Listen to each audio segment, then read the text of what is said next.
memperingati 7 tahun gempa bencana gempa dan tsunami yang terjadi 22 Desember 2004 yang lalu. Di sini masyarakat yang hadir di samping juga warga relokasi komplek perumahan di seluruh Aceh Barat, dan juga didukung oleh beberapa perangkat-perangkat desa dan juga masyarakat Kecamatan KW16. Apa sih ya kegiatan hari ini? Kegiatan ini kita melakukan zikir dan doa bersama, dan juga kita akan melakukan makan bersama, gitu, makan dan juga berzikir. Harapannya sendiri, Pak?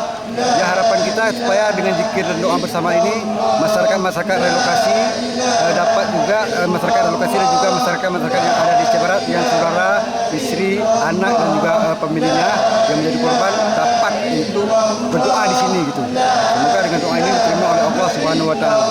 Dan juga perlu diketahui bahwa acara zikir ini dilaksanakan oleh sebuah forum komunikasi persaudaraan masyarakat relokasi FKPMR yang diketuai oleh Rudi Aksal dan juga sekretarisnya saya sendiri Al-Malira.